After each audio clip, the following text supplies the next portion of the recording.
Ils sont incompétents. Nous avons des incompétents pour nous gouverner. Absolument pas. Nous avons pour nous gouverner des gens qui sont d'une compétence extrême, sauf que leurs objectifs sont totalement inhumains. Ce sont des objectifs qui sont à la fois totalitaires, qui sont dans le but de nous hyper-contrôler, et également dans des objectifs eugénistes, et même, je crois que le mot doit être prononcé, génocidaires. Je suis désolé, c'est lourd à entendre, mais si nous ne partons pas de ce constat, je vois même dans les rangs de la résistance et de la dissidence aujourd'hui, des personnes qui sont bien conscientes qu'il s'est passé un tas de choses anormales, bien entendu, mais qui, à un moment donné, vont glisser vers l'explication du manque de compétences, où ils n'ont pas vu, ils ont été trop loin, ils sont hors sol. Enfin, on entend beaucoup dire qu'ils sont hors sol. Je vous garantis qu'ils ne sont pas hors sol. Je vais vous en parler un petit peu. Ils savent très exactement ce qu'ils font. Je crois qu'il y a un auteur qui a écrit un livre qui dit « Ne leur pardonnez pas, ils savent très bien ce qu'ils font ». C'est tout à fait exact. Donc, ils savent très bien ce qu'ils font et il faut commencer par ça.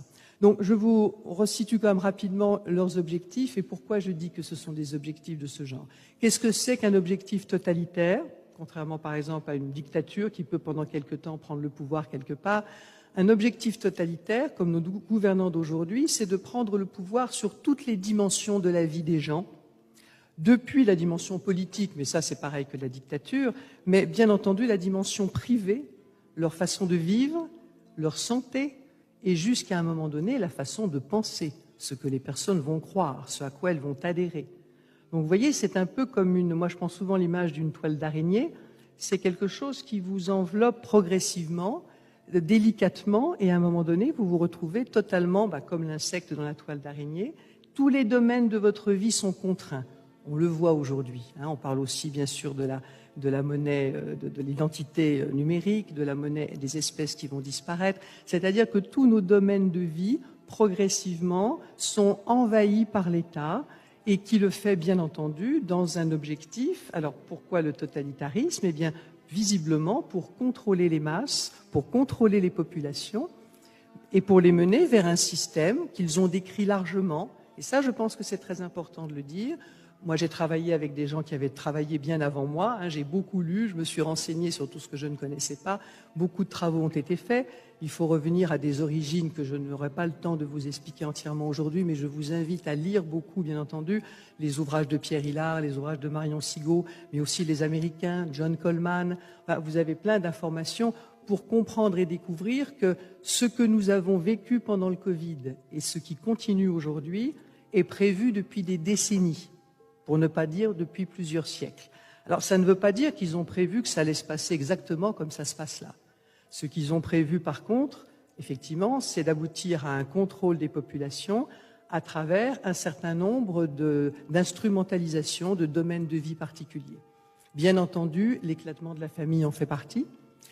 Je vous dirai dans un instant pourquoi, mais vous le devinez. Mais il n'y a pas que l'éclatement de la famille. Tous les problèmes que nous n'arrivons pas à résoudre en France, par exemple, depuis une quarantaine d'années.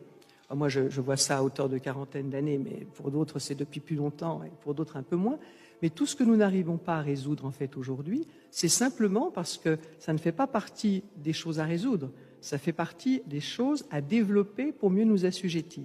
Quand on s'intéresse, ce qui est mon cas, aux médecines alternatives, on parle aujourd'hui beaucoup de l'ivermectine, même pour le cancer. On a des solutions, on a des thérapies, un peu comme on avait pour le Covid. Il est bien évident que ça n'est pas mis en œuvre. Ce n'est pas mis en œuvre, comme le disait Raoult, parce que ça ne rapporte rien.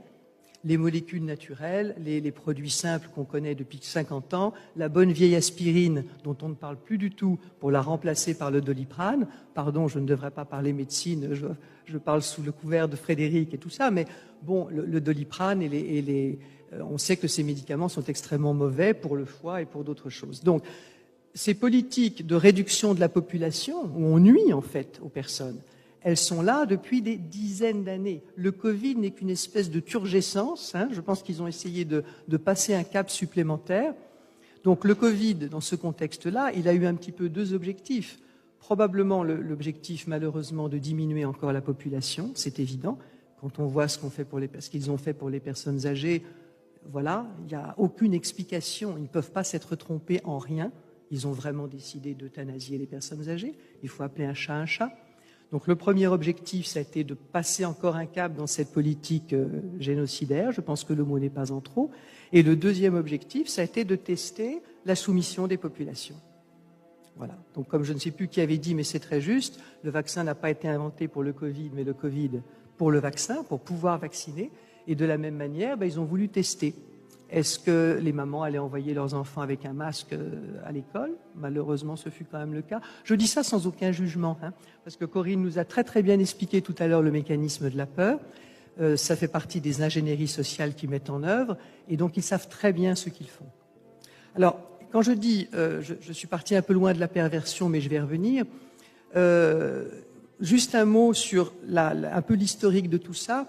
Il faut savoir que ce qu'ils nous mettent en place là, c'est extrêmement pensé. Ils ont commencé à mettre en place des politiques d'ingénierie sociale en réfléchissant à comment on pouvait soumettre une population.